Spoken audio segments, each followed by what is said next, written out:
స్తోత్రములు కలుగును గాక. ఈ ఉదయ కాల సమయం మరొకసారి దేవుని సన్నిధిలో చేరినటువంటి మనమందరూ కూడా దేవుని వాక్యాన్ని మనం విందాం. మనతో మాట్లాడుతున్నటువంటి విషయాలు సామాన్యమైనవి కావు. ఆ విషయాన్ని మనం ఇక్కడ జ్ఞాపకం చేసుకోవాలి. కారణం ఏంటంటే ఇది పరలోకానికి సంబంధించినటువంటి సబ్జెక్ట్ కాబట్టి మరి ఆ రీతిగా చాలా జాగ్రత్తగా మనం వినాలి. చాలా జాగ్రత్తగా దాన్ని మనం మన జీవితంలో మన హృదయంలో భద్రపరచుకోవాలి.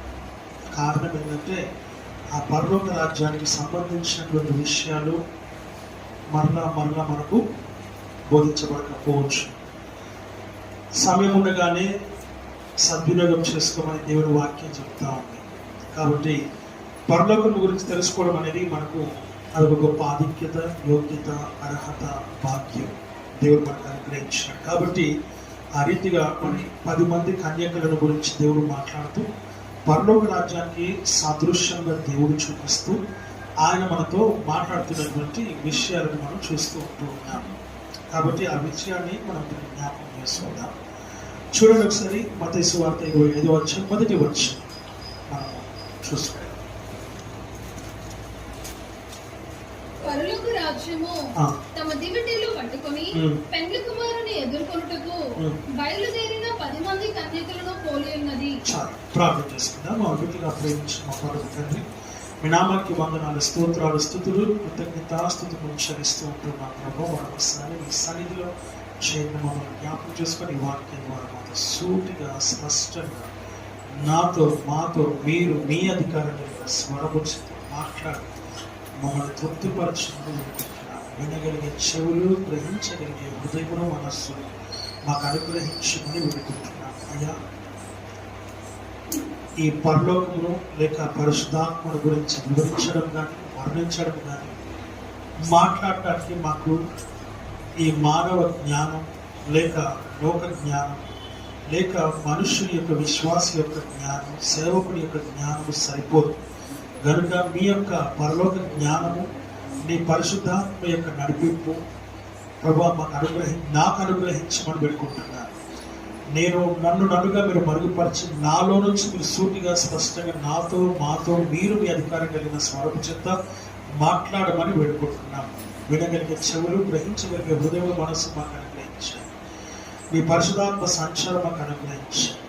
నీ వాక్యం వింటూ ఉండగా మాలో ఉన్న లోకానుసారమైన శరీరానుసారమైన క్రియలు కూడా లయమగును గాక, నశించిపోవును గాక, కాల్చివేయబడును గాక.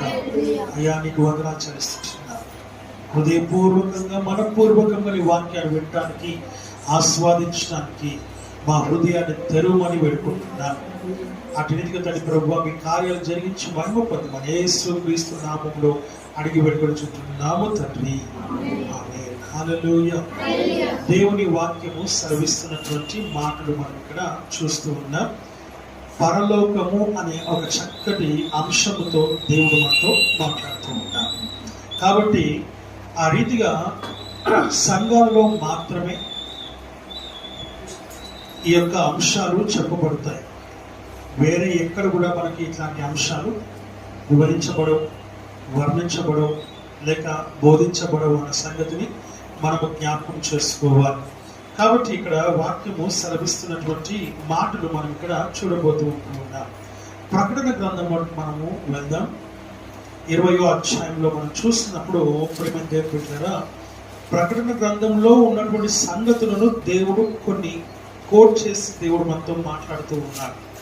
పరలోకం ఎలా ఉంటుంది, పరలోకంలో ఏం జరుగుతుంది, పరలోకము అనేది ఎలాంటి వారికి అక్కడ మరి నివాసం ఉంటుంది, పరలోకంలో ఉన్నటువంటి ఎన్వైరన్మెంట్ ఏంటిది అనేది దేవుడు మనతో మాట్లాడుతున్న విషయాలను మనం ఇక్కడ చూస్తూ ఉన్నాం. అక్కడ జరిగేవి అన్ని కూడా దేవుడు మనతో మాట్లాడుతూ ఉన్నాడు. ఆ విషయాలను మనము జ్ఞాపకం చేసుకోవాలని మరొకసారి మీకు నేను తెలియజేస్తూ ఉన్నాను. వీటన్నిటి గురించి మరలా ఒకసారి ఇవంతా అయిపోయిన తర్వాత మరలా ఒకసారి వాటిని గురించి ఒక మెసేజ్ లేక ఒక సండే మనం చూసుకుందాం. ఈ రోజున దేవుడు మనతో మాట్లాడబోయేటువంటి మాటలు మనం జాగ్రత్తగా వినాలని నేను మనవి చేస్తూ ఉన్నాను. సో 11వ వచనం నుంచి మనం చదువుకుందాం. దయచేసి 11వ వచనం 12వ వచనం చదువుదాం. మరియు ధవలమైన మహాసింహాసనమును దానియందు ఆసీనుడై ఉన్న ఒకనిని నేను చూచితిని. భూమి ఆకాశము ఆయన సముఖము నుండి పారిపోయెను, వాటికి నిలువ చోటు కనపడకపోయెను. ఒక్క నిమిషం, ఇక్కడ వాక్యం సెలవిస్తున్న మాట ఏంటిదంటే ఒక చక్కటి మాట మనకు తెలియజేస్తూ ఉన్నాడు. ఏంటిదంటే మరియు ధవలమైన మహాసింహాసనం. పరలోకంలో ఏముంటుంది అని అంటే సింహాసనాసీనుడైనటువంటి దేవుడు. ఏ దేవుడు? సింహాసనాసీనుడైనటువంటి దేవుడు.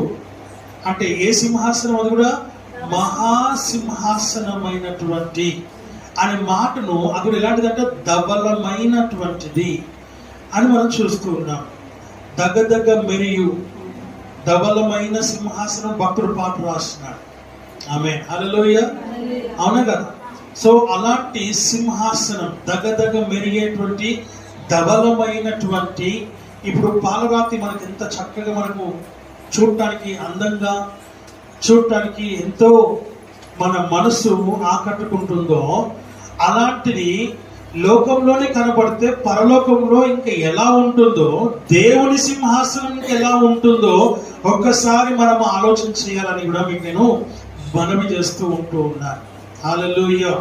కనుక వాక్యం సెలవిస్తున్న మాట ఏంటంటే మరియు ధవలమైన మహాసింహాసనమును దాని యందు ఆసీనుడై ఉన్న ఒకరిని నేను చూచితిని.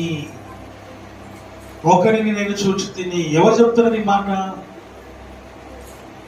యోహాను గారు చెప్తూ ఉన్నారు. ఎవరు చెప్తున్నారు?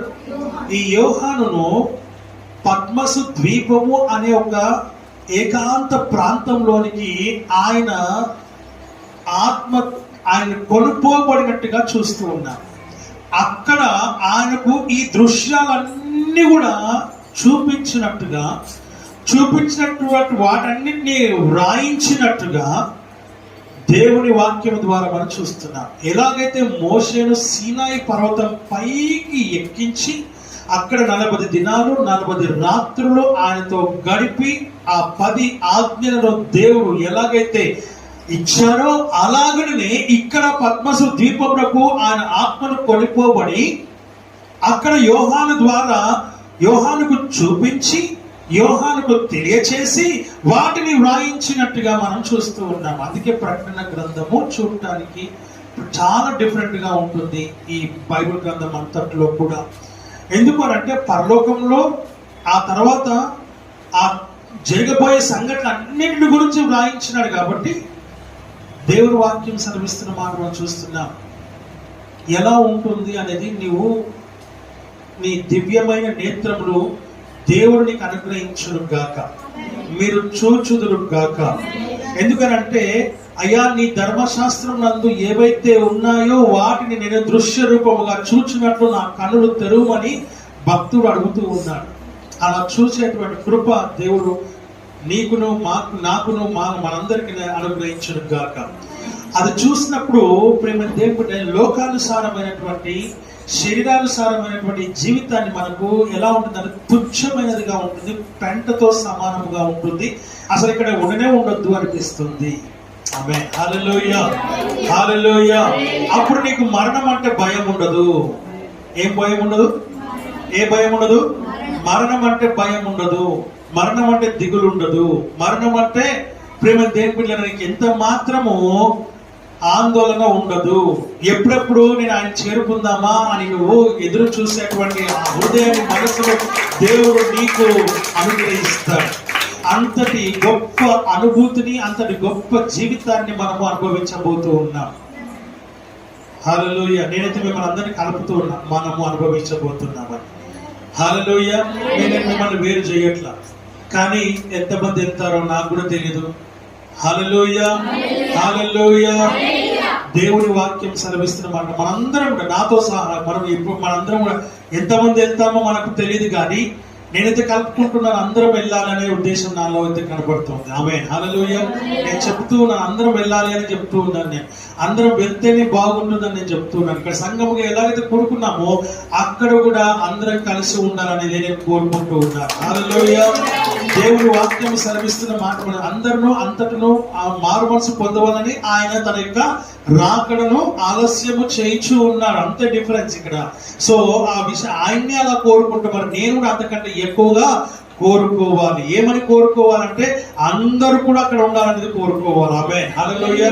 అది మంచి మనసుకు సాదృశ్యం, అది మంచి హృదయానికి సాదృశ్యం, అది మంచి ఆలోచనకు సాదృశ్యం, అది మంచి జీవితానికి సాదృశ్యం, అది మంచి ప్రేమ దేవుని దానికి సాదృశ్యంగా మనం ఇక్కడ అంటే ఏ పొరపచ్చలు లేకుండా, ఏ కపటము లేకుండా అందరినీ సమానంగా చూసేటువంటి గొప్ప ఆశీర్వాదకరమైనటువంటి ఈ యొక్క జీవితం మనం కలిగి, హృదయాన్ని మనం కలిగి ఉండాలనే వాక్యం ద్వారా మనం చూస్తూ ఉంటూ ఉన్నాం. హల్లెలూయా, హల్లెలూయా. వాక్యం సెలవిస్తున్న మాట మనం చూస్తూ ఉంటూ ఉన్నాం. ఆయన ఎలా ఉందంటే, ఆయన సింహాసనం ఎలా ఉందంట, ధవలమైన మహాసింహాసనందు ఒకడు కూర్చుని ఉండుట నేను, ఎవరు నేను అంటే యోహాను గారు చూసినారు. యోహాను గారు చూసి ఆయన వ్రాసినటువంటి మాటలు మనం ఇక్కడ గమనిస్తున్నాం. ఇక్కడ మనం చదవడానికి ఇవి చాలా ఈజీగా మనం చదువుతూ ఉన్నాం. ఒక్కసారి దానిలో కాన్సన్ట్రేషన్ పెట్టి దాంట్లో ఒక్కసారి నువ్వు నీ యొక్క మనసు పెట్టి చదివినట్లయితే దాంట్లో ఉన్న మర్మము నీకు బోధించబడుతుంది. దాంట్లో ఉన్న మర్మము, గూఢార్థము నీకు అవగతం అవుతుందన్న సంగతిని జ్ఞాపకం చేసుకోవాలని వాక్యం ద్వారా మనం ఇక్కడ చూస్తూ ఉన్నాం. ఈ లోకంలో ఉన్న కష్టాలు, నష్టాలు, ఇరుకులు, ఇబ్బందులు, బాధలు, వేదనలు, శ్రమలు, మానసికమైన ఒత్తిడి, ఆమేన్, హల్లెలూయా. ప్రేమ దేవుని రకరకాల ఆలోచనలు, తలంపులు, డబ్బు, financial problems, physical problems, personal problems, family problems, అన్ని ప్రాబ్లమ్సే. కానీ ఆయనతో ఉంటే మాత్రం ఏ ప్రాబ్లము లేదు. ఏం వండుకోవాలి, ఏం తినాలి, ఏం కట్టుకోవాలి, ఎలా ఉండాలి, ఈ నొప్పులేంది, ఈ బాధలేంది, ఏవి ఉండవు. ఆమేన్, హల్లెలూయా. ఇవన్నీ కావాలంటే లోకాన్ని కోరుకోండి. మీరు కోరుకున్నా మీరు బతికేది 70, లేకపోతే అధిక బలం ఉంటే 80. ఇంతకు మించి మీరు బ్రతకలేరు. బ్రతికినా మీరు ఆయాసమే, దుఃఖమే వాక్యం చెప్తుంది. నేను చెప్పట్లేదు, నేను చెప్తుంది వాక్యము. మనుషుని యొక్క ఆయుష్ 70 సంవత్సరములు, అధిక బలం ఉన్నట్లయితే 80 సంవత్సరములు. అయినను వాటి వైభవం, వాటి గొప్పతనం ఏంటిదయ్యా అంటే ఆయాసమే, దుఃఖమే. కూసుంటే లేవలేము, లేస్తే కూసోలేము, నడిస్తే ఎక్కువ దూరం నడవలేము, ఆయాసం వస్తుంది. నీళ్లు కావాలంటావు, మజ్జిగ కావాలంటావు, కూల్ డ్రింక్ కావాలంటావు. హల్లెలూయా. కాసేపు కూసుంటావు, సేద తీరుతావు, మళ్ళా కొద్దిసేపు నడుస్తావు, తిన్నది అరాయించుకోలేని పరిస్థితి. అది అడిగేదాకా ఒక వేదన, బాధ. ఆమేన్, హల్లెలూయా. కానీ నా యేసయ్యతో, నా రక్షకునితో, నా సింహాసనాసురైనటువంటి వానితో ఎటువంటి సమస్యలు లేవు, ఎటువంటి కష్టాలు, శ్రమలు, బాధలు, ఇరుకులు, ఇబ్బందులు, మానసికమైనటువంటి ఆమేన్, హల్లెలూయా, శ్రమలు ఏవి కూడా అక్కడ ఉండవు అన్న సంగతిని జ్ఞాపకం చేసుకోవాలి. వాక్యం చెప్తుంది ప్రేమ దేవుని. ఇక్కడ ఉన్నటువంటి జీవితానికి అక్కడున్న జీవితానికి అసలు పొందనే లేదు. ఈ శరీరం ఇదే అంటే పోలిక మాత్రమే, ఆత్మ మాత్రమే ఉంటుంది అక్కడ. శరీరం ఉండదు. మా రక్త మాంసంలో పరలోక రాజ్యంను స్వతంత్రించుకున్న నేరవాడు వాక్యం చెప్తూ. సో ఇన్ దట్ కేస్ వాక్యం ఏం చెప్తుందంటే, ఈరోజు నీ జీవితంలో తెలుసుకోవాల్సిన విషయం అంటే, నీ ఆత్మ దేవుడు ఏదైతే అనుగ్రహించినాడో ఇదే పోలిక ఉంటుంది. ఆత్మ కూడా పోలిక ఉంటుంది, స్వరూపం ఉంటుంది. పోలిక మాత్రమే ఉంటుంది, స్వరూపం మాత్రమే ఉంటుంది. రక్త మాంసములు ఉండవు, శరీరం ఉండదు. సో ఇదే పోలికతో నువ్వు అక్కడ ఉంటావు. హల్లెలూయా, హల్లెలూయా. నువ్వు ఆ విషయాన్ని గమనించాలని దేవుని వాక్యం ద్వారా మనం ఇక్కడ గమనిస్తూ ఉంటూ ఉన్నాం. హల్లెలూయా. ఆయన ఇలాంటి ధవలవర్ణుడు, రత్నవర్ణుడు అని వాక్యం చెప్తూ, అలాంటి వాడు సింహాసనాసీనుడుగా ఉంటాడని దేవుని వాక్యము సెలవిస్తా ఉంది. ఆయన ఎప్పుడు వస్తాడో మనకు తెలియదు, ఎప్పుడు మనం తీసుకుని వెళ్తాడో మనకు తెలియదు, ఎప్పుడు ఆయన మనం చేరుకుంటామో మనకు తెలియదు, మన మరణం ఎప్పుడు వస్తుందో మనకు తెలియదు. హల్లెలూయా. మనుషునికి భయం అలా ఉంది, ఒకే ఒక్క భయం ఏంటి? ఏమైనా అవుతుందేమో.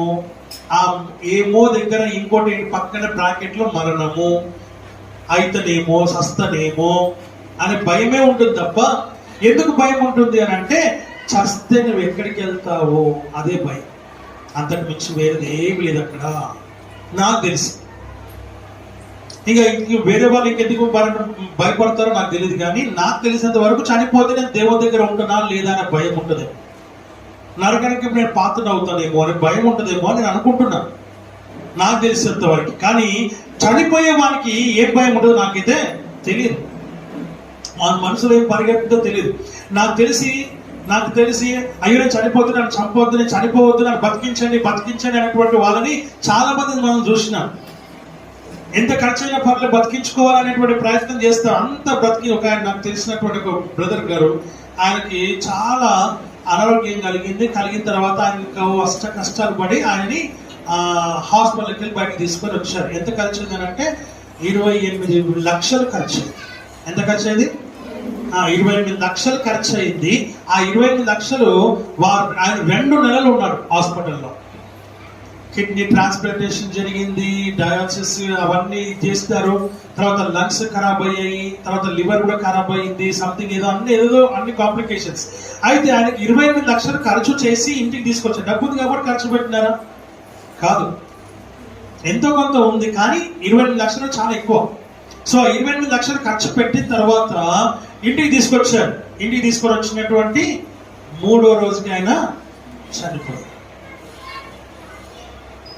తర్వాత మధ్యలో ఒకరు అన్నారు, ఖర్చు పెట్టకపోయినా బాగుండేది, ఇప్పుడు 28 లక్షలు మనం ఈ అప్పు కట్టాలి, ఎలా కడతాము? ఆయనతో పోయాడు, నన్ను బతికించండి అన్నారు. బతికించారు, ఇంటికి తీసుకొచ్చారు. మరి ఏమైందో తెలియదు. ఆమె హల్లెలూయా. అప్పుడు ఒక ఆమె చెప్తుందంటే, అంటే వాళ్ళ కూతురు చెప్తుందంటే, ఆయనకి ఏదో కనబడిందంట. ఆ కనబడిన దాని విషయంలో ఆలోచించి ఆయన అలా అయిపోయాడు. ఏం ఆలోచించాడు, ఏమైంది అలా అంటే, ఆయన తినలేదు, జ్యూస్ కూడా తాగలేదు, ఏం చేయలేదు. ఆ కనబడిన దగ్గర నుంచి ఆయనకు ఒకటే టెన్షన్ పడుతుంది. దానికి ఆ టెన్షన్ తో బీపీ ఎక్కువైంది. బీపీతో ఏమైపోయింది అంటే బ్రెయిన్ స్ట్రోక్ వచ్చింది, చనిపోయాడు. హల్లెలూయా. మరి ఆయన తెలియదా 28 లక్షలు ఖర్చు పెట్టిన బయటకు తీసుకొచ్చారు? ఇట్లా టెన్షన్ పెట్టుకోవద్దు అనే సంగతి తెలుసా తెలియదా? తెలియాలి కదా, తెలియాలా వద్దా? నీకేం తెలుసు ఆయన, నాకు కనబడింది, నేను చూసిన సంగతి నాకు తెలుసు, ఆ టెన్షన్ నాకుందని ఆయన అంటారు. ఆమె నేను అంటున్నాను ఏంటంటే, మరి 28 లక్షలు ఖర్చు పెట్టారని నేను అంటున్నాను, వాళ్ళు అంటున్నారు. ఆమె హల్లెలూయా. ఇప్పుడు ఎవరి టెన్షన్ వాళ్ళకు ఉంది, కానీ ఆ టెన్షన్ తో నువ్వెత్తపోతివి. పోయిన తర్వాత 28 లక్షలు వీళ్ళు కట్టాల్సిందే, వీళ్ళు బాధపడాల్సిందే, ఈ అప్పు కట్టాల్సిందే. వాళ్ళ పరిస్థితి ఏంటి? హల్లెలూయా, హల్లెలూయా. ఇప్పుడు ఆ టెన్షన్ తో ఇల్లు ఎంతమంది పోతారు మనకు తెలియదు. ఆ కట్టలేక, వాటిని తీర్పలేక ఎంతమంది అనారోగ్య పాలవుతారో మనకు తెలియదు. అయితే విషయం అంతా ఏంటంటే, మరణం ప్రేమ దేవుడిపై భయపడుతూ ఉన్నా, నన్ను బతికించండి. ప్రతి మనిషికి కావాల్సింది బతికించడం. ఏం చేస్తావు బతికించి? బ్రతికి నువ్వు ఏం చేస్తావు అనేది కావాలి నాకు. బ్రతికి వాళ్ళు ఏం చేస్తున్నారు అనేది కావాలి నాకు. బ్రతికి ఉన్నటువంటి మీరేం చేస్తున్నారు అనేది కావాలి నాకు. నా దేవుడికి కూడా కావాలి. ఏ రోజైనా నీ దేవుడు నీకు ఇచ్చినటువంటి ఈ శరీరము, పోలిక, స్వారూప్యము, ఆత్మ, జీవము, ఊపిరి, ప్రాణము 7 సంపూర్ణమైన నీకు ఇచ్చి ఈ లోకంలోకి నేను తీసుకొని వస్తే నువ్వు చేస్తున్న పని ఏంటి? నువ్వు దేవుని కోసం ఏం చేశావు? నువ్వు ఎలాంటి జీవితం జీవిస్తున్నావు? దేనికోసం నువ్వు ఆశిస్తూ ఉన్నావు? ఏ ఆశ కలిగి నువ్వు జీవిస్తున్నావు? ఏ కోరిక కలిగి నువ్వు జీవిస్తున్నావు? ఎవరిని సంతృప్తి పరిచావు? ఎవరిని తృప్తి పరిచావు? ఎవరికి నువ్వు తృప్తి కలిగి ఉన్నావు? ఆమె హల్లెలూయా. ఏది చేసినా లోకానుసారంగా నీ కోసం నువ్వే చేసుకుంటున్నావు తప్ప దేవుడి కోసం నువ్వు చేసిందేమీ లేదు. ఉందా? దేవుడి కోసం నువ్వు చేసింది ఏమైనా ఉందా అంటే, నేను మారుమనసు పొందినా, నేను రక్షణ పొందినా, బాప్తిసం తీసుకున్నా, బలలో పాల్గొంటున్నా, గుడికి వస్తున్నా, సంఘంలో సభ్యత్వం కలిగి నేను ఉన్నా అంటే సరిపోదు. హల్లెలూయా. దేవుడి కోసం నువ్వేం ప్రయాస పడ్డావు అనేది ముఖ్యం. నీ ఈ జీవితాన్ని ఇచ్చినటువంటి దేవునికి నువ్వు చేసింది ఏంటి? ఆయనకు నువ్వు ఇచ్చింది ఏంటి? ఒకరి దగ్గర అప్పు తీసుకుంటాం, అప్పు తీసుకుంటే వాడికి ఏమి ఇవ్వాలి మనం? వడ్డీ ఇవ్వాలి. ఇంగ్లీష్లో ఇంట్రెస్ట్ ఇవ్వాలి. వాడు నీకు సాయం చేశాడు, దానికి తగినటువంటి ఇంట్రెస్ట్ నువ్వు ఇస్తూ ఉన్నావు, వడ్డీ ఇస్తూ ఉన్నావు. నువ్వు దేవునికి ఏమి ఇచ్చావు? దేవునికి జీవితాన్ని ఇచ్చాడు, నువ్వేం చేస్తున్నావు? దేవునికి ఏం చేస్తున్నావు? ఎలా ఉన్నావు? అసలు నీ జీవితం ఎలా ఉంది? ఒకసారి పరిశీలన చేసుకోమని వాక్యం ద్వారా మిమ్మల్ని నేను హెచ్చరిక చేస్తున్నా. హల్లెలూయా, హల్లెలూయా. దేవుని వాక్యం శ్రమిస్తున్న మాట ఏంటంటే, మనము దేవునికి ఏం చేస్తామనేది ముఖ్యం. నువ్వు దేవుడి కోసం ఎలా బ్రతుకుతున్నావు అనేది ముఖ్యం. దేవుడి కోసం నువ్వు ఎలా జీవిస్తున్నావు అనేది ముఖ్యం. ఈ లోకంలో సాక్షాత్మైన జీవితం నీలో ఉన్నదా లేదా అనేది ముఖ్యం. ఆయన మహిమార్థమై జీవిస్తున్నావా లేవా అనేది ముఖ్యం. నువ్వు ఆయన సొత్తు, నువ్వు ఆయన ప్రోడక్ట్ అయ్యున్నావు అన్న సంగతి నీకు జ్ఞాపకం లేదు. You are the product of God. ఇది ఇది ఇది ఒక ప్రోడక్ట్ కదా. ఇది వాడబడుతుంది. పాన అనగా నడిచిప్పడానికి, మెకానిక్ కి పనికి వస్తుంది. నువ్వు దేవుడి చేతిలో ఒక పాత్ర అయి ఉన్నావు. ఏ పాత్రగా నువ్వు వాడబడుతున్నావా లేక మూలకు పడివేయబడ్డావా లేక భద్రంగా దాచిపెట్టబడ్డావా? భద్రంగా దాచిపెట్టబడ్డా పనికి రావు, మూలకు పడేసినా తుప్పు పట్టి పాడైపోతావు. మరి ఏంది నీ జీవితం? ధవల సింహాసనం పైన ఆశ్రమైనటువంటి వాడిని ఒకటి చూచి తిని అని యోహాన్ గారు చెప్తూ ఉన్నారు. ఆయన కోసం నువ్వేం చేస్తావు? ఈ లోకంలో ఎలా జీవిస్తున్నావు? నీ జీవితం ఏంటో తెలుసా? కష్టాలు, నష్టాలు, ఇరుకులు, బాధలు, ఇబ్బందులు, నొప్పులు, వేదనలు, శ్రమలు, ఇవి చెప్పుకొని బతికేస్తున్నావు. బతికేసి లాస్ట్కి చచ్చిపోతున్నావు. ఏం సాధించామనంటే, ఒక ఇల్లు కట్టుకున్నా, కొడుకుకి ఉద్యోగం సంపాదించి పెట్టిన, చదివించిన, కూతురికి పెళ్లి చేసిన, వాళ్ళ పిల్లలు కూడా పుట్టిండ్రు, వాళ్ళకి స్నానం చేయించిన, తర్వాత చచ్చిపోయావు. ఏం సాధించినావు అంటే ఇవే నువ్వు సాధించింది. కానీ దేవుడి కోసం నువ్వు ఏం సాధించినావు అంటే ఏమీ లేదు. Nothing, zero. You are a zero. ఈ జీరోకు ఏమన్నా పనికి వస్తుందా? క్యాల్కులేషన్స్ లో, అకౌంట్స్ లో, లెక్కల్లో, మ్యాథ్ లో ఏమన్నా పనికి వస్తుందా? Zero, minus, plus. ఇటు మైనస్ పెట్టినట్టు ప్లస్ పెట్టినప్పుడు ప్లస్ ఇటు పెట్టినట్టు మైనస్ పెట్టిన ఏమైనా పనికి వస్తుంది? మ్యాథ్స్ స్టూడెంట్ అవ్వలేదు ఇక్కడ. పనికి వస్తుందా? పనికిరా. 1కి ప్లస్ పెడితే ఏమవుతుంది? పక్కన 0 పెడితే అనుకుందాం. 1 పెడితే 1 + 1 2. కన్ఫ్యూజన్ చెప్తున్నారు. 1 + 9, 1 + 8, 1 + 15. 1 కానీ నంబర్ 1. ఆమేన్, హల్లెలూయా. మరి నువ్వేమై ఉన్నావు? You are a zero. నన్ను అడిగితే నేను సంఘాన్ని సంపాదించిన, ఒక్క సంఘం కాదు 7 సంఘాలు సంపాదించిన, అన్న అప్పగించిన. ఆమేన్, హల్లెలూయా. దేవుని వాక్యం సెలవిస్తున్న మాట, మిమ్మల్ని అందరినీ సంపాదించిన, కానీ నా సంపాదనలో కూడా ఏదో లోపము ఉంది. అందుకే సగం మంది ఇంకా రాల. ఆమేన్, హల్లెలూయా. అది నా లోపమే అనుకుంటున్నా. ఎందుకంటే నాయకుడు కరెక్ట్ గా లేకపోతే కింద వాళ్ళు కూడా కరెక్ట్ గా ఉండరట. ఆమేన్, హల్లెలూయా. అని నన్ను నేనే నిందించుకుంటున్నా. పౌలు గారు కూడా అదే చెప్తున్నారు. నేను ఎక్కడో తప్పు చేస్తున్నా, అందు గురించే పేదలు అదే మాట చెప్తూ ఉన్నారు. నేను ఇక్కడ పాడైపోతున్నాను, భయంతో బతుకుతున్నాను వాళ్ళు. బోధించి నేను ఎక్కడ పాడైపోతానని భయంతో బతుకుతున్నాను అంటున్నాను. ఆమేన్, హల్లెలూయా. మంచి మన చెవికి ఎక్కదు. మంచి మన చెవికి అస్సలు ఎక్కదు. చెడులో ఉన్నటువంటి వారికి చెడే కనపడుతుంది తప్ప. ఆమేన్, హల్లెలూయా. దేవుని వాక్యం సెలవిస్తున్న మాట మనం చూస్తున్నాం. వాక్యంలో ఉండి చూడు, అంత సమాధానమే ఉంటుంది, అంత నెమ్మదే ఉంటుంది. దేవుని వాక్యము సెలవిస్తున్న మాట మనం చూస్తుంటున్నాం. ఇటు సగం అటు సగం ఉంటే కూడా అది దేవుని వాక్యం నపుంసకుల్లాగా నీ జీవితం ఉంటుంది. ఇటు సగం అటు సగం ఉండేవాళ్ళు చాలా మంది లోకంలో. క్రైస్తవులే ఇటు సగం ఉంటారు, అటు సగం ఉంటారు. దేనికి ఉంటారో వాళ్ళు నాకు తెలియదు. ఎందుకు అలాంటి బ్రతుకుతున్నారో కూడా తెలియదు. ఆమేన్, హల్లెలూయా. అలాంటి బ్రతకడం కన్నా ఏదో ఒక దిక్కుండు. ఉంటే మంచిగానే ఉంటే చెడుగానే ఉండు, ఉంటే దేవుళ్ళో ఉంటే లోకంలో ఉండు. నిన్ను ఎవ్వరు కూడా ఇబ్బంది పెట్టట్లేదు, నేను ఎవరు కూడా కొట్టట్లేదు, నేను ఎవరు కూడా ఏమనట్లేదు. ఆమేన్, హల్లెలూయా. కానీ మంచి ఏదో తెలిసి కూడా నువ్వు తప్పు చేస్తే మాత్రము there will be no excuses and there will be no forgiveness. క్షమాపణ లేదు, ఉండదు. పరలోకం అంతకన్నా ఉండదు. ఆ విషయాన్ని మనం జ్ఞాపకం చేసుకోవాలి. అందుకే యోహాన్ గారు చెప్తున్నారు, నేను చూచిందే నేను రాస్తున్నానని చెప్తున్నాను ఆయన.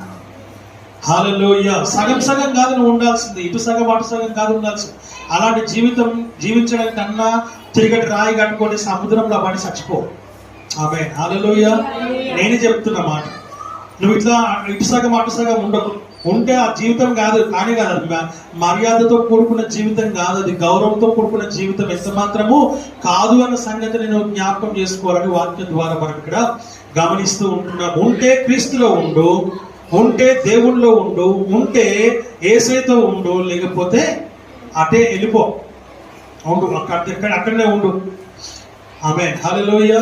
వాక్యం సెలవిస్తున్న మాట మనం చూస్తున్నాం. వాక్యానికి అనుగుణంగా నువ్వు జీవించాల్సిన నువ్వు వాక్యానికి అనుగుణంగా లేకపోతే నువ్వు దేవుని బిడ్డవు ఎంత మాత్రము కాదు అన్న సంగతిని జ్ఞాపకం చేసుకోవాలి.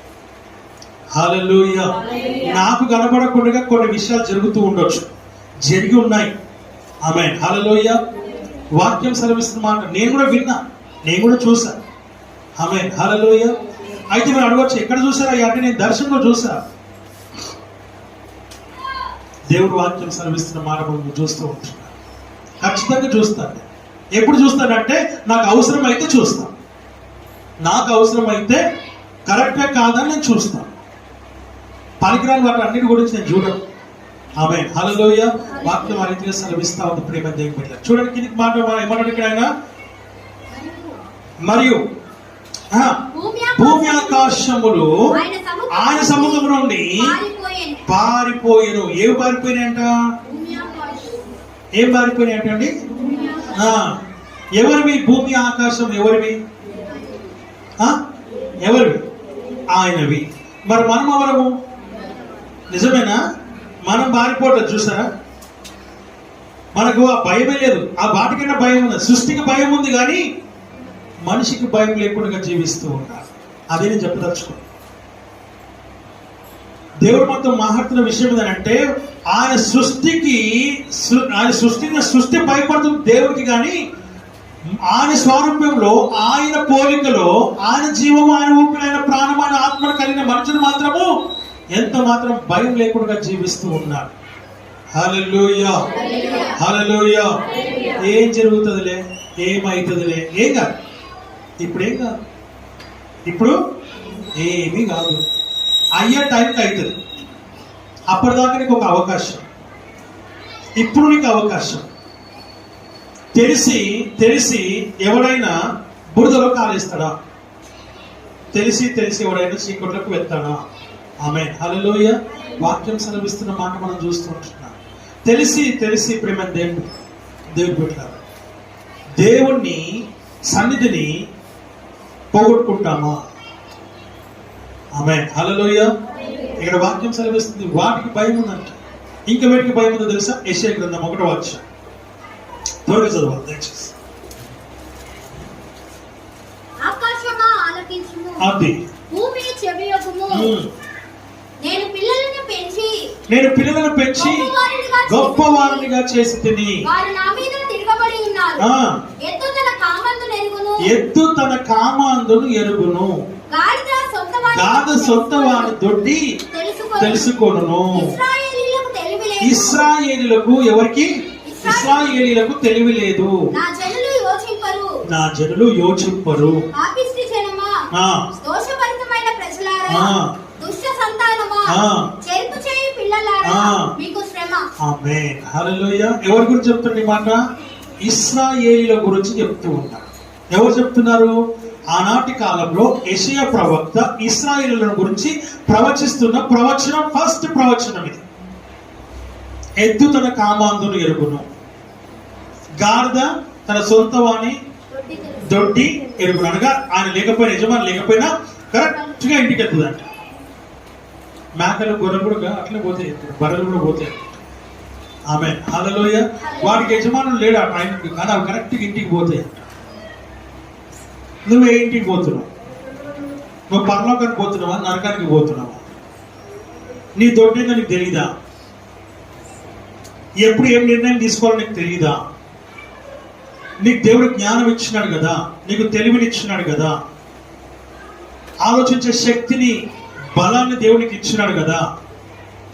ఆమె హల్లెలూయా. అవి భయపడుతున్నాయి. ఏవి? భూమి ఆకాశంలో భయపడుతూ ఉన్నాయి, కానీ మనుష్యుడు భయపడట్లేదు. అదే ప్రాబ్లం ఇక్కడ. దేవుడు వాక్యం సెలవిస్తున్న మాట మనం చూస్తున్నాం. ఏంటంటే దేవుడు మనకు ఫ్రీడమ్ ఇచ్చాడు. ఏమిచ్చాడు? ఫ్రీడమ్, ఇండిపెండెన్స్ ఇచ్చాడు. స్వతహాగా నిర్ణయం తీసుకునే శక్తిని, అధికారాన్ని దేవుడు మనకి ఇచ్చినాడు. అదే పొరపాటు జరిగింది అని నేను అనుకుంటున్నా. దేవుడికి సమస్తం తెలుసు కాబట్టి ఆయన చేసిన దానికి నేను యాక్సెప్ట్ చేస్తా. కానీ నా వ్యక్తిగతమైనటువంటి ఆలోచన, తలపు మాత్రం అదే. ఆమేన్ హల్లెలూయా. వాక్యం సెలవిస్తున్నటువంటి మాటలు మనం ఇక్కడ చూస్తూ ఉంటూ ఉన్నాం. ప్రేమ దేవుడికి ఒకడు ఏం చేశాడంట, తల్లిదండ్రులు వద్దు వద్దు వద్దు అంటున్నా కూడా వాళ్ళని బలవంతం చేసి ఉద్యోగం కోసం అని చెప్పి 10 లక్షలు కట్టించాడంట. ఎన్ని లక్షలు? 10 లక్షలు కట్టించాడంట. వాడేం చేశాడు? తీసుకున్నాడు. ఇదిగో ఇదిగో రేపు ఎల్లుండి వచ్చే వారము, వచ్చే 2 వారాలు, వచ్చే నెల, వచ్చే సంవత్సరము, అంత ఆఖరికి 5 సంవత్సరాల తర్వాత వాడు కనబడకుండా పోయాడు. అట్లా ఎంతో మంది దగ్గర డబ్బులు తీసుకున్నాడు. ఆమె హల్లెలూయా. మన కాన్షియస్ అంటే ఒకటి ఉంటుంది. ఆ కాన్షియస్ పని చేయనప్పుడే ఇవన్నీ జరుగుతాయి. కాన్షియస్ పని చేస్తే ఏమి జరగవు. ఆమె హల్లెలూయా. వద్దు అంటున్న తల్లిదండ్రులు వినకుండా 10 లక్షలు వాళ్ళతో కట్టించాడు, కానీ ఉద్యోగము రాలేదు. అదే నువ్వు బాగా చదువుకొని, నువ్వు మంచిగా చదువుకొని, ఈ లంచాలు ఇవ్వకుండా ఒక మంచి నీ మంచి చదువుకునే పర్సంటేజ్ని బట్టి నీకు ఉద్యోగాన్ని సంపాదిస్తే అది బాగుండేది. లంచాలు ఇవ్వాల్సిన అవసరమే ఉండేది కాదు, ఈ నష్టం అయ్యేది కాదు. దేవుని వాక్యం సెలవిస్తున్న మాటలు మనం ఇక్కడ చూస్తూ ఉంటూ ఉన్నాం. కాబట్టి ప్రేమ దేవుని బిడ్డ, ఇలాంటి పరిస్థితుల్లోకి నువ్వు నెట్టి వేయబడకూడదని వాక్యం చెప్తా ఉంది. ఆ తర్వాత ఇంకేమంటున్నామా? వాటికి నిలబడ చోటు కనబడకపోయేది. వేటికి? భూమికి, ఆకాశం. ఏ భూమి గురించి అయితే, ఏ ఆకాశం గురించి అయితే నువ్వు ఆలోచిస్తున్నావో, తలస్తూ ఉన్నావో, వాటికి నిలువ నీడ లేకుండా పోయిందంట. దేవుని సృష్టి నీకంటే ఎంతో వైశాల్యము, ఎంతో ఎత్తు కలిగినటువంటి కొండలు, గుట్టలు, పర్వతాలు కలిగినటువంటి భూమి, సముద్రము కలిగినటువంటి భూమి ఎక్కడికి పోయిందని అంటే కానరాకుండా పోయింది. ఆకాశము కానరాకుండా పోయింది. నీకంటే నాకంటే ఎత్తైంది కాదు. అసలు ఎంత మాత్రం కొలవలేని కొన్ని కొలవలేము. ఆకాశ గగనాలను నీ చేతితో కొలచితివే.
ఆకాశము గతించిపోవును, భూమియు గతించిపోవు, కనబడకుండా కానరాకుండా పోయినాయి.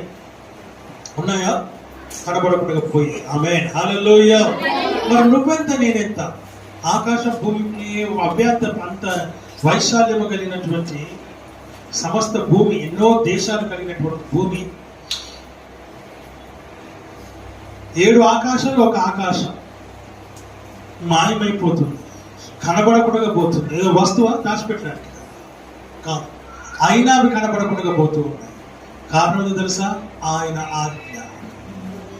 ఆయన సన్నిధిలో నిలబడలేక. కింద చదువుదాం, ఇంకా చాలా ఉన్నాయి, మనకి చాలా మంచి చక్కటి విషయాలు ఉన్నాయి కింద. మరియు గొప్పవారేమి కొద్దివారేమి మృతులైన వారందరూ ఆ సింహాసనము ఎదుట నిలవబడి ఉండుట చూచితిని. ఆమేన్, హల్లెలూయా, హల్లెలూయా.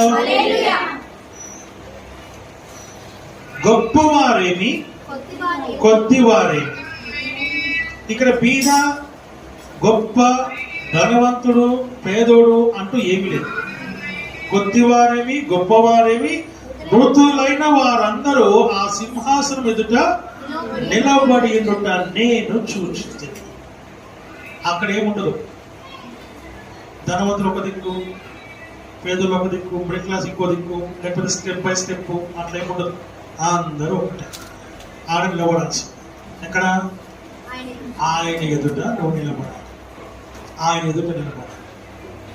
గొప్పవారేమి కొద్దివారేమి మృతులైన వారందరూ కూడా ఆయన ఎదుట నిలవబడిన వారమై ఉన్నామని చూచి తిని అని చెప్తున్నాడు. చూచి తిని మనమందరం నిలబడతాం అక్కడ. ఆమేన్, హల్లెలూయా, హల్లెలూయా. అక్కడ ఇంకో విషయం చెప్పాలి మీకు, ఇంకో విషయం చెప్పాలి. ఇక్కడ నన్ను చూస్తే అన్న ప్రైజ్ లార్డ్, అన్న వందనాలు అని చెప్పి నన్ను గౌరవించి మర్యాద చేస్తాను. అక్కడ నేను ఎవరునో, అక్కడ నువ్వు ఏముండదు. అక్కడ అక్కడికి వచ్చి అన్న ప్రైజ్ లార్డ్ అంటే కుదరదు. ఉండదా? పాస్టర్ అని ఏమంటారు, చేయబట్టుకొని వెళ్ళిపోదామంటే కుదరదు. అమ్మ బావులు రమ్మ, ఎలా ఉంటారమ్మా, చక్కగా ఉందమ్మా, కింద ఉన్నప్పుడు సరే గెలవలేకపోయినా, ఇప్పుడే గెలుపు సరే చూడలేకపోయినా. ఆమేన్, హల్లెలూయా, హల్లెలూయా. మా పాస్టర్ వచ్చేసాడు, మనం అందరం ఓకేగా. అన్న నేను నిన్నే ఉన్నా, వస్తున్నా దగ్గరకు వస్తున్నా. No no no no no, నువ్వు ఎవరో నేను ఎవరో అసలు గుర్తు కూడా కొట్టవు. అది గుర్తు పెట్టుకోండి. మిమ్మల్ని గుర్తుపట్టేది ఒకటి తర్వాత చెప్తాను. చదవండి, పక్కన చదువుతాను. అప్పుడు అది సంగతి. ఆ గ్రంథములో యందు మరియు జీవ గ్రంథములో వేరొక గ్రంథము విప్పబడెను. ఆమేన్. ఆ గ్రంథములో యందు రాయబడి ఉన్న వాటిని బట్టి తమ క్రియల చొప్పున మృతులు తీర్పు పొందిరి. ఆమేన్, హల్లెలూయా. తీర్పు పొందినారు. ఎలా పొందినారు? మళ్ళీ ఒకసారి ఆ సెంటెన్స్ చదువు. అప్పుడు గ్రంథములు విప్పబడును మరియు జీవ గ్రంథమును వేరొక గ్రంథము కూడా విప్పబడును. గ్రంథములు విప్పబడును అంటే ఎందుకు తెలుసా అండి? ఆయన తెలియదు. ఎవరు? కెవిన్ ఇక్కడ నిలబడ్డాడు. ఇప్పుడు ఈయనతో పాటు ఒక గ్రంథం ఉంటుంది. పుట్టిన దగ్గర నుంచి ఈయన ఏమేం చేశాడో ఒక గ్రంథం ఉంటుంది. ఎప్పటి వరకు అంటే ఈయన చనిపోయేంత వరకు ఒక గ్రంథం ఈయనతో పాటు ఉంటుంది. అంటే ఈయనతో పాటు ఒక బుక్ కూడా వస్తుంది, పుస్తకంలో ఒక గ్రంథం కూడా వస్తుంది. అందులో ఈయన చేసే ప్రతిదీ కూడా రాయబడి ఉంటుంది. ప్రతిదీ ఈయన చనిపోయినాక ఈయనతో పాటు గ్రంథం కూడా పోతుంది పైకి. ఈయన చెప్పాల్సిన అవసరం నేను చేయలేను అంటే కుదరదు. ఇదిగో ఇక్కడ కనబడుతుంది. ఇదే సేమ్ రాయబడింది అక్కడ మళ్ళీ స్క్రీన్ పైన కూడా కనబడుతుంది. ఆ స్క్రీన్ పైన ఇక్కడ రాయబడితే, ఓరల్గా రాయబడితే అక్కడనేమో సినిమా కనబడుతుంది. అక్కడ నువ్వు చేసింది. స్కూల్లో నువ్వు రబ్బర్ దొంగతనం చేసినావా? నోట్ పుస్తకం నువ్వు టెక్స్ట్ బుక్ మాయం చేసినావా? ఆమేన్, హల్లెలూయా. పెన్సిల్ బాగుంది, చాలా బాగుంది చూడటానికి. పెన్ చాలా బాగుంది. మెల్లగా ఎవరు లేనప్పుడు, లంచ్ టైం పోయినప్పుడు, అందరు తిని పోయినప్పుడు ఎక్స్పీరియన్స్ ఉన్న వాళ్ళు తీసిన వాళ్ళు ఇప్పుడు వాళ్ళని జ్ఞాపకం చేసుకో. ఆమేన్, హల్లెలూయా. ఈ వీళ్ళ టెక్స్ట్ బుక్లు గాయబవుతుండే స్కూల్లో. మేము పైసలు పెట్టి కొనిస్తుండే, వీళ్ళ టెక్స్ట్ బుక్ గాయబవుతుంది. కొనలేని వారు కావచ్చు, లేకపోతే కొనుక్కోకుండా పైసలు ఇస్తే వాడేసుకొనేసి వేరే వాళ్ళ పుస్తకాలు దొంగిలించడం ఇలాగే జరుగుతుంది. సో అలా దొంగతనం చేసినటువంటి వాటి దగ్గర నుంచి మొదలుకొని నువ్వు చనిపోయేంత వరకు నువ్వు చేసిన ప్రతి క్రియ ఇక్కడనేమో బుక్కులో రాయబడింది జీవ గ్రంథంలో, అక్కడనేమో సినిమా కనబడతా ఉంటుంది. ఇక్కడ బుక్ ఓపెన్, ఇక్కడ సినిమా కనబడుతుంది. అప్పుడు నువ్వు నీ నోరు కూడా తెరవలేవు. ఆమేన్. హల్లెలూయా, హల్లెలూయా. కూర్చున్నా. దేవుని వాక్యం సెలవిస్తున్న మాట నువ్వు అనుకోవద్దు నీకు సాక్ష్యం ఏం లేదని. దేవుడు ఆల్రెడీ ఇంకొక సాక్ష్యం పెట్టేశాడు. దేవుడే సమస్తమైనప్పుడు సినిమా చూపిన కనుక పెద్ద ఇష్యూ కాదు కదా. అందుకే గ్రంథం ఒకటి ఉంటుంది, at the same time cinema కూడా ఉంటుంది. రెండు ఉంటాయి. నువ్వు ఆ విషయాన్ని గమనించాలి. అందుకే ఇక్కడ ఏమన్నట్టు ఆయన ఇందాక మనం చూసినాం, క్రొత్త ఆకాశములు గతించిపోవును. ఆయన చూశాడు, ఆయన ఆకాశాలు చూశాడు, పరమాకాశాలు చూశాడు, ధవలవర్ణమైనటువంటి సింహాసనం చూశాడు. ఆయన అవన్నీ ఎందుకు చూశాడంటే సింహాసనాసురుడు అయి ఉన్నాడు కాబట్టి ఆయన. హల్లెలూయా. నూతన యెరూషలేం దిగి వచ్చుచున్నది, పెళ్లి కుమార్తె వలె మహిమతో నిండి అందున్న దేవుని యొద్దనుండి దిగి వచ్చుచున్నది. నూతన యెరూషలేం దిగి వచ్చుచున్నది.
హల్లెలూయా.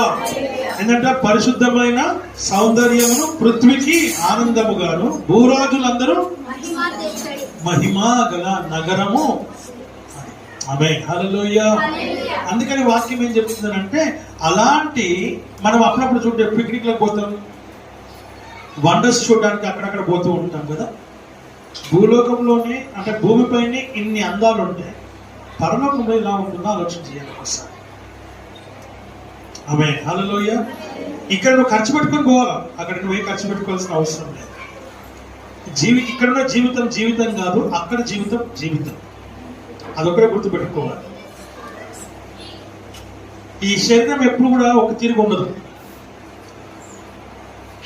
బాల్యంలో ఒకలాగా ఉంటుంది, యవ్వనంలో ఒకలాగా ఉంటుంది, మధ్య వయస్కులో ఒకలాగా ఉంటుంది, ఆ తర్వాత ముసలితనం మంది ఇంకోలాగా ఉంటుంది. బలం ఉన్నంత వరకే నీకు వాల్యూ. మేకలు కొనడానికి పోయినప్పుడు దాన్ని చూస్తాం, డొక్కలన్నీ బయటపడినప్పుడు దాన్ని కొనుక్కుంటామా? అది ఇట్టి నడుస్తుంది అనుకో, అది సరిగ్గా నిలబడలేకపోతుంది అనుకో, కొనుక్కుంటామా దాని మాంసం తినగలమా? ఎందుకు ముదిరిపోయింది, పాడైపోయింది, అది పనికిరాదు కూడా. మంచిగా దట్టంగా ఉన్నటువంటి దాన్ని, యవ్వన కాలం ఉన్నటువంటి దాన్ని మనం చూసి జాగ్రత్తగా ఎక్స్పర్ట్స్ దిశపై మరి కొంటారు. ఆమేన్, హల్లెలూయా, హల్లెలూయా. ఎందుకంటే వాళ్ళకి తెలుస్తుంది అనేసి. ఆ రీతిగా ప్రేమ దేవుని బిడ్డ మనకు కూడా అలాగే యవ్వన కాలం ఉన్నంత వరకు మనకు వాల్యూ, దాని తర్వాత మొత్తం వాల్యూ పోయింది. ఆ విషయాన్ని జ్ఞాపకం చేసుకోవాలి. వాక్యం ద్వారా మనం చూస్తూ ఉంటూ ఉన్నాం. హల్లెలూయా, హల్లెలూయా. మనకందరికి బాగా తెలుసు, శృతం అనేది ఇక్కడ ఎప్పుడు చెప్తూ ఉంటే మళ్ళీ ఒకసారి చెప్తాను, జ్ఞాపకం చేసుకుంటాం. పెళ్లి కాకముందు ఎంత బాధ్యతగా, ఎంత ఇష్టంగా తిన్నవా, తాగినవా, రెస్ట్ తీసుకో, ఎక్కువ పని చేయకు, ఎక్కువ పాసం దోమకు, వీడు చెప్తాడు. పనికి మనం ఎవడాడు? వాడు చెప్తాడు, జాగ్రత్తగా ఉండు, మంచిగా ఉండు, ఆరోగ్యంగా ఉండు. మీ అమ్మ ఇంకా పని చెప్తే కూడా చెయ్యకు. మరి ఎవరు చేస్తారు? నువ్వు చేయవచ్చు. నువ్వు చేయరా వచ్చి? ఆమె హల్లెలూయా, హల్లెలూయా. అప్పుడు చాక్లెట్లు ఇస్తాడు, అప్పుడు బిస్కెట్లు ఇస్తాడు, అప్పుడు ఇంకేమేమో ఇస్తాడు. తర్వాత పెళ్ళైనాక ఆమె హల్లెలూయా ఇస్తారా? ఏమి ఒకరికి ఎప్పుడు ఇవేనా? పనిపాట ఏం లేదా నీకు అంట. చూడు, నీ గురించి ఇదంతా చెప్తుందని కూడా మనం మాట్లాడుకోవచ్చు తర్వాత. ఆమె హల్లెలూయా. దేవుడు రాలే గుడికి వచ్చి ఉంటే నీకు తెలిసేది. నువ్వు ఎట్లా ఉన్నావు, అట్లా చేస్తున్నావు, దేవుడు అన్న ద్వారా ఎంత మంచిగా మాట్లాడి నీతో, నీ గురించి. వా, హల్లెలూయా, హల్లెలూయా కదా. పెళ్ళైనాక బరువు బాధ్యతలు పెరుగుతాయి కదా. అప్పుడు ఏముండవు. అప్పుడు అమ్మ మీద, అయ్య మీద బతకటోడు, ఏడు డబ్బులు కనబడతానికి దొంగిలించటోడు. ఆమేన్, హల్లెలూయా. మరొక సహోదరు నాకు చెప్తాను, నా ఇంట్లో డబ్బులు పోయినాయి, 16,000 పోయినాయి ఇంట్లో. ఎన్ని వేలు? అక్కడ కొన్ని, అక్కడ కొన్ని, ఇంకో దగ్గర కొన్ని, ఇంకో దగ్గర కొన్ని, బియ్యం డబ్బులు కొన్ని పెట్టిందండి పాపం. పెడితే 16,000 పోయినాయి. ఆడ కూడా కాదు, వాడే, ఖచ్చితంగా వాడే. ఎందుకంటే బలాదూరు తిరిగేటోడు కదా, పనిపాట లేనోడు కదా. అట్లాగే ఉంటుంది. ఆమేన్, హల్లెలూయా, హల్లెలూయా. ఈ దొంగతనాలు అప్పుడు జరుగుతాయి, తర్వాత జరగవు. అప్పుడు వేరే రకంగా జరుగుతాయి. వాక్యం సెలవిస్తున్న మాట. ఆమె చెప్పి ఏడుస్తావు. అయితే అన్నది అతనే అన్న దశభాగం కూడా ఉండేదన్న దాంట్లో దేవుడికి నేను ఒక కానుక తీసి పెట్టినానేమో, అది కూడా పోయిందమ్మా అని అంటేనంట. దేవుని సొమ్ము కదమ్మా, శిక్ష పడుతుంది ఖచ్చితంగా. శిక్ష పడినప్పుడు నీకు తెలుస్తుంది. ఏం టెన్షన్ పడకు. నీ కష్టార్జితం కాబట్టి అవి ఎక్కడికి పోవు, మళ్ళీ వస్తాయి. ఏదో ఒక రూపంగా మళ్ళీ దేవునికి ఇంకొక రకంగా ఇస్తాడు. నువ్వేం భయపడకు, బాధపడకు, ఏడవకడు. ఒకటే ఏడుపు పాపం సహోదరిది. కాబట్టి వాక్యం సెలవిస్తున్న మాట మనం చూస్తూ ఉంటున్నాం. అట్లా మార్క్ బ్రదర్ కరుణని ఏమన్నాడు? తినేసి వచ్చినావా? క్యారేజ్ పోయేటప్పుడు అని చెప్తాను. క్యారేజ్ పోయేటప్పుడు తిన్నవా? చాయ్ తాగుతావా? ఆ నైట్లో వాళ్ళు అడుగుతున్న మాట ఏంటిది? చాయ్ తాగుతావా అని అడుగుతున్నాడు. ఎవరిని అడుగుతలేడు. అరే మరి మేమేమైనా రా, నేను అడిగిన ఆ విషయం తెలిసి అన్నాను. ఒక ఎక్కిల్ నవ్వు నవ్వు. ఆమేన్, హల్లెలూయా, హల్లెలూయా. సో అట్లా ఉంటుంది. లోకానుసారమైన జీవితం అంతా పెంటతో సమానం. మనం అనుకున్నట్టు ఏది ఉండదు. ఆ విషయాన్ని మనం ఇక్కడ జ్ఞాపకం చేసుకోవాలి. వాక్యం ద్వారా మనం ఇక్కడ చూస్తూ ఉంటూ ఉన్నాం ప్రియమైన. కాబట్టి మృతులైన వారందరూ అక్కడ చేరుతారు. అందరూ ఆయన సింహాసనం ఎదుట నిలవబడాల్సిందే. మంచివాడైన చెడ్డవాడైన ప్రతి ఒక్కడు అక్కడ నిలబడాల్సిందే. నీ గ్రంథం అక్కడ విప్పబడుతుంది, తర్వాత ఇంకొక వేరొక గ్రంథం కూడా అక్కడ విప్పబడుతుంది అని వాక్యము ద్వారా మనం ఇక్కడ గమనిస్తున్నాం. జీవ గ్రంథము వేరొక గ్రంథము విప్పబడిను, ఆ గ్రంథమునందు వ్రాయబడి ఉన్న వాటిని బట్టి తమ క్రియల చొప్పున మృతులు ఏమైనారంట తీర్పు పొందినట్టుగా మనం చూస్తున్నాం. ఆమేన్, హల్లెలూయా.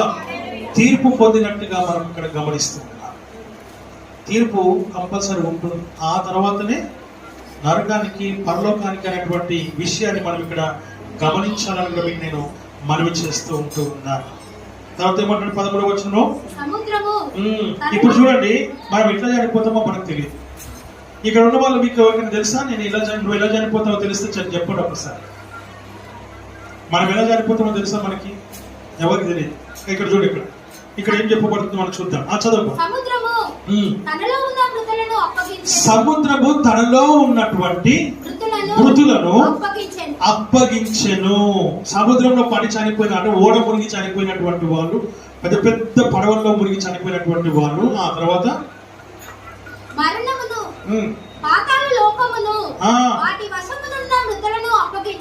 పాతాళం అంటే భూమి క్రింద భూమిలో పాతి పెట్టబడిన ప్రతి ఒక్కరిని కూడా అది బయటికి తీసుకొస్తుంది. ఆ తర్వాత ఆమేన్, హల్లెలూయా. వాడును ప్రతివాడు తన యొక్క క్రియల చొప్పున తీర్పు పొందెను. తీర్పు వాని క్రియల చొప్పున వారికి తీర్పు తీర్చబడుతుంది. నువ్వు ఆ విషయాన్ని గమనించాలని వాక్యం ద్వారా మనం ఇక్కడ గమనిస్తున్నాం. ఆ తర్వాత ఏమంటాడు?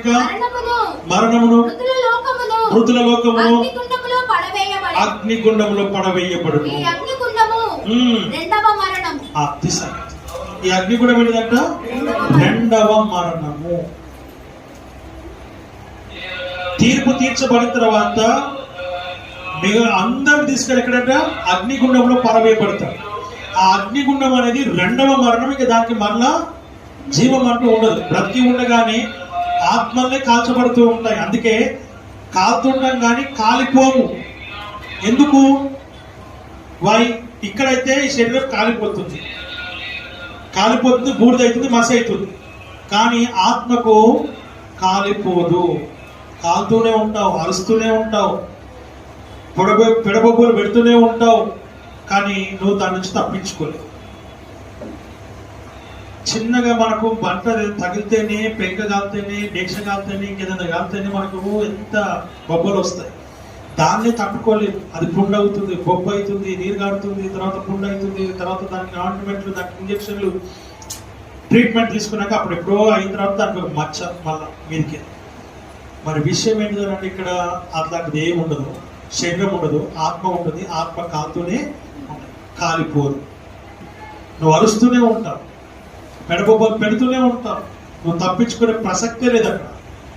దాని నుంచి నేను తప్పించే నాదుడే లేడు అన్న సంగతిని జ్ఞాపకం చేసుకో. దానికి సాదృశ్యంగా యేసుక్రీస్తు ప్రభువు వారి లోకంలో ఉన్నప్పుడు లాజరు అన్నప్పుడు ఒకడు చనిపోయినాడు, ధనవంతుడు అన్నప్పుడు చనిపోయినాడు. అంటాడు, ధనవంతుడు నరకంలో పడిన తర్వాత, అయ్యా లాజరు చెప్పి ఒక్క చుక్క నీవు నా నాలుగు తప్పుకోవడానికి వేయమని చెప్తాడు. చెప్తే ప్రేమ దేవి అని అంటాడు, ఆ ఒక్క చుక్క వేస్తే ఆ వేడికి అది కింద దాకా పోతుందా? అక్కడే ఆవిరైపోతుంది. అప్పుడు ఇంకొక మనవి చేస్తాడు, నా బంధువులు, నా కొడుకులు, కూతురులు, నా వాళ్ళందరూ కింద ఉన్నారు, వాళ్ళకి నన్ను ఒక్కసారి పంపిస్తే ఇక్కడ పరిస్థితి వాళ్ళకి నేను చెప్తాను. వాళ్ళందరూ మార్మల్స్ పొంది కనీసం రక్షణ పొంది వాళ్ళని పరలోక రాజ్యం పోతారని చెప్పి ఆ ధనవంతుడు అడిగితే, ఇక్కడ ఉన్నటువంటి ఆయన అంటాడు, ఇదిగో కింద నేను ఏర్పరిచిన నా సేవకులు, నేను ఏర్పరచుకున్నటువంటి నా ప్రవక్తలు, నేను ఏర్పరచుకున్నటువంటి నీ యాజకులు కింద ఉన్నారు. వారు ప్రకటిస్తున్నారు సువార్తను, నా వాక్యాన్ని ప్రకటిస్తున్నారు. వారు వింటూ ఉన్నారు, వారు విని రక్షణ పొందుతారు. ఆ రక్షణ పొందడానికి నువ్వు ప్రార్థన చేయను కావాలంటే, అంతేగాని ఇక్కడికి వెళ్ళి పంపించే ప్రసక్తి అయితే ఛాన్స్ లేదు అని చెప్తాను. ఈ లోకంలో ఉన్నప్పుడు నీకు ఛాన్స్ ఏదైనా, పరలోకమా నరకమా, నరకానికి వెళ్తావా పరలోకానికి వెళ్తావా అనేది నువ్వు నిర్ణయించుకోవాల్సినటువంటి విషయం. కాబట్టి ఆ విషయాన్ని గమనించాలని ఇక్కడ నువ్వు ఇక్కడి వరకు ఆలోచిస్తున్నాం, ఎక్కడి వరకు తలస్తూ ఉన్నాం. పెద్దల మాట సద్ది మూట. ఏంటి పెద్దల మాట సద్ది మూట. నేను పరిచర్యకు వచ్చి 1995లో నేను పరిచర్యకు వచ్చాను. ఇప్పుడు 30 years ఆఫ్ ఎక్స్పీరియన్స్. నా జీవితంలో ఎంతో మందికి పర్సనల్గా వాళ్ళని నేను కౌన్సిలింగ్ చేసా, ఫ్యామిలీగా కౌన్సిలింగ్ చేసిన, ఎంతో మందికి నేను మార్గదర్శనం చూపించిన, ఆదరించిన, ఓదార్చిన, బలపరిచిన, ప్రార్థించిన, ఉపవాస ప్రార్థనలు చేసిన, ఎంతో మందిని గురించి నేను విజ్ఞాపన దేవుని దగ్గర చేసిన, ఎంతో కన్నీరు గార్చిన. ఆమె హల్లెలూయా హల్లెలూయా. అందులో 100%లో 10% మాత్రమే విన్న వాళ్ళు ఉన్నారు.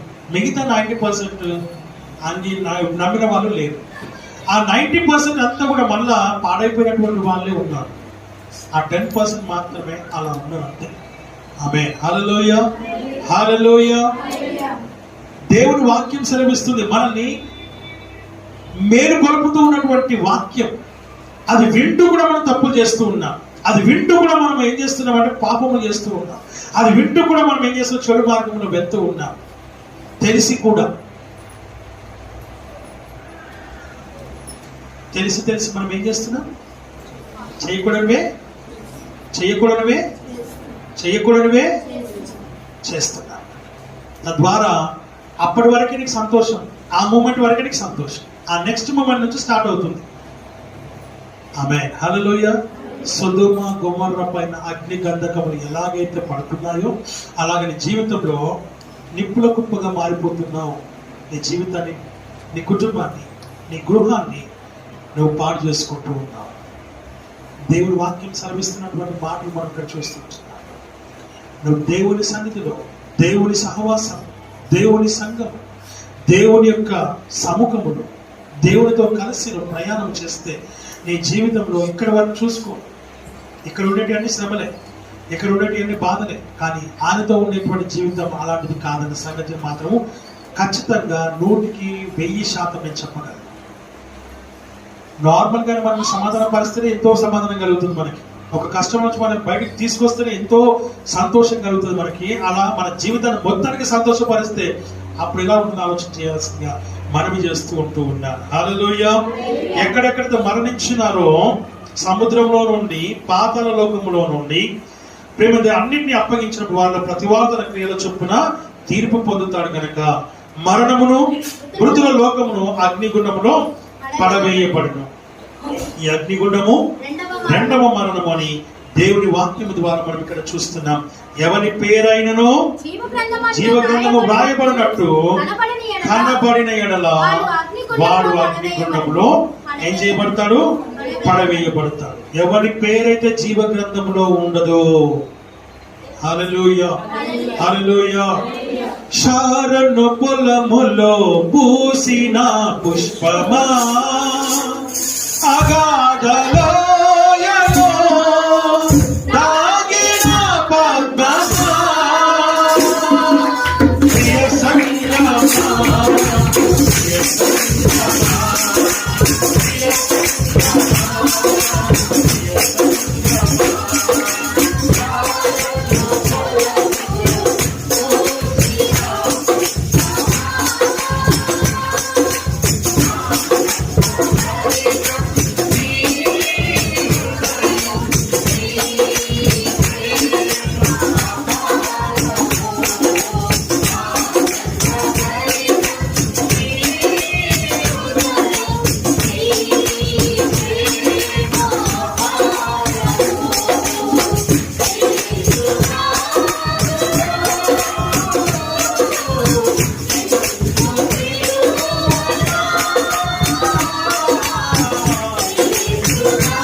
పొలంలో పూసిన పుష్పముగా ఈ లోకంలో జీవించాలి.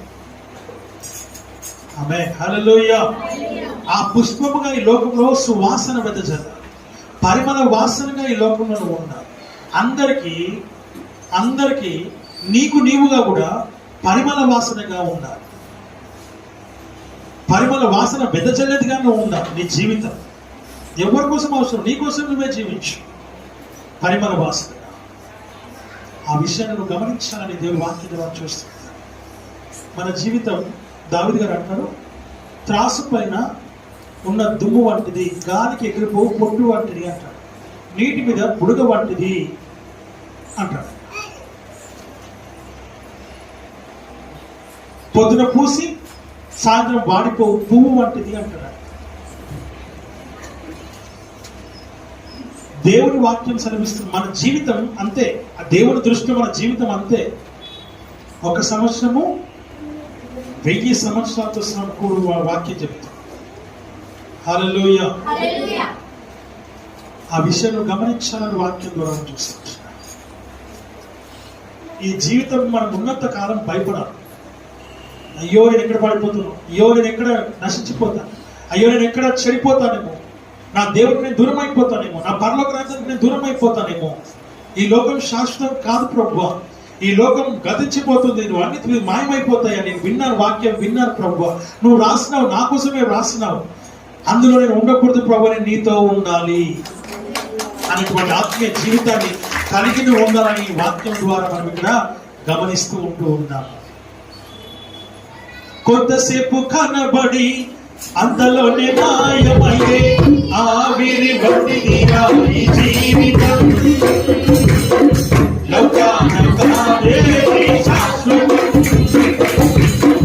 కొంతసేపు కనబడి అంతలోనే మాయమయ్యే ఆవిరి వంటిది ఈ జీవితం.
దేవుని వాక్యం సెలవిస్తున్న భక్తుడు రాసిన కొంతసేపు కనబడి అంతలోనే మాయమైపోయేది ఈ జీవితం. హల్లెలూయా, హల్లెలూయా. అలాంటి జీవితం కలిగి ఉన్నాం మనం ఈరోజు. అంతలోనే మాయమైపోయేది, అంతలోనే మాయమైపోయేది. యేసే నిజ దేవుడు, నిత్య జీవం ఇస్తాడు, మరణమైన జీవమైన ఆయన మనల్ని విడువని దేవుడు. అది కాదని వదులుకుంటున్నాం మనం. నీ పొరపాటు ఎక్కడుందంటే అక్కడే ఉంది. ఇంతకు మించి వేరే పొరపాటు నీ దగ్గర ఏమీ లేదు. ఆ విషయాన్ని గమనించాలని దేవుడి వాక్యం ద్వారా మనం ఇక్కడ చూస్తూ ఉంటూ ఉన్నాం. గ్రహించి వివేకము కలిగి, తెలివి కలిగి, బుద్ధి కలిగి, మేలుకొల్పు కలిగి, మెలకువగా ఉండు మన దేవుడు వాక్యం శ్రమిస్తారు. ఈ మరణాన్ని ఎవరు తప్పించుకోలేరు. రెండవ మరణంలో కూడా ప్రవేశించొద్దు. దాని నుంచి మొత్తానికే ఇక నీ చేతుల నుంచి ఏముండదు. ఇక అందుకని తీర్పు తీర్చబడిపోతుంది. కాబట్టి ఆ విషయాన్ని గమనించాలని ఇక్కడ మనం ఈరోజు తెలుసుకున్న విషయం ఏదో తెలుసా అండి? జీవ గ్రంథము విప్పబడుతుంది, తర్వాత వేరొక గ్రంథము కూడా విప్పబడుతుంది. ఆ గ్రంథముల యందు వ్రాయబడి ఉన్న వాటిని బట్టి క్రియల చొప్పున మృతులు తీర్పు పొందిదిరి. తర్వాత సముద్రంలో ఉన్నటువంటి వారు, పాతాళంలో ఉన్నటువంటి వారిని అందరూ కూడా అది అప్పగిస్తుంది. తర్వాత మరణము, మృతుల లోకము అగ్నిగుండంలో పడవేయబడును. మరణమును, మృతుల లోకమును అగ్నిగుండములో, మరణమును మృతుల లోకము రెండు, మరణం అనేది ఒకటి ఉంది. ఆ మరణం కూడా అగ్నిగుండంలో పడుతుందంట. చనిపోతామని భయం చూసినవా? ఆ భయం కూడా అందులో వేయబడుతుంది. ఇక చావు లేదు, ఇక మరణము లేదు, ఇక ఓన్లీ జీవం మాత్రమే. ఆయనతో ఉంటే జీవం మాత్రమే. మరణ లోకమును, ఈ విషయాన్ని అండర్లైన్ చేసుకోండి, కోట్ చేసుకోండి. ఇంటికి వెళ్ళాక మళ్ళీ ఒకసారి చదువుకోండి.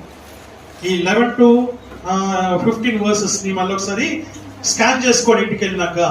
మరణమును, మృతుల లోకమును అగ్నిగుండంలో పడవేయబడను. ఈ అగ్నిగుండము రెండవ మరణము. దీని తర్వాత ఇంకా తీర్పులు ఏముండవు. ఎవరి పేరైనను జీవ గ్రంథమందు వ్రాయబడినట్టు కనబడని ఎడల వాడు అగ్నిగుండంలో పడవేయబడు. ఆ తర్వాత క్రొత్త ఆకాశం, క్రొత్త దేర్ ఇస్ ద మ్యాటర్. ఆ విషయాన్ని జ్ఞాపకం చేసుకున్నా. పరలోకం ఏం జరుగుతుంది, ఎలా ఉంటుంది? జాగ్రత్త కలిగి ఈ లోకంలో పిచ్చిగా, ఎడ్డిగా, గుడ్డిగా బ్రతక, జ్ఞానం కలిగి, తెలివి కలిగి, బుద్ధి కలిగి, వివేచన కలిగి, వివేకము కలిగి, మెలకువగా కళ్ళు తెరిచి ఆలోచన చేసి ఒక చక్కటి జీవితాన్ని నువ్వు జీవించి, నీతో పాటు ఉన్న గ్రంథం చక్కగా నువ్వు ఎలా జీవిస్తున్నావు రాస్తుంది. ఆ రాసేటువంటి వేరొక గ్రంథం ఏదైతే ఉందో అందులో బట్టి, జీవ గ్రంథంలో రాయబడిన దాన్ని బట్టి నీకు తీర్పు తెచ్చబడుతున్న సంగతిని జ్ఞాపకం చేసుకొని ఈ లోకంలో చాలా జాగ్రత్తగా జీవించి నీకు నీవే బ్రతుకు. ఈ లోకంలో నువ్వు వచ్చింది దేవుని నామ మహిమార్థమై ఆయన సాక్షార్థమైన జీవితము జీవించడానికి, నిన్ను నువ్వు కాపాడుకోవడానికి. ఆ విషయాన్ని జ్ఞాపకం చేసుకుని దేవుని సత్యం మనం ముందుకు సాగబట్టిగా దేవుడి యొక్క వాక్యమును ఆశీర్వదించి దీవించును గాక.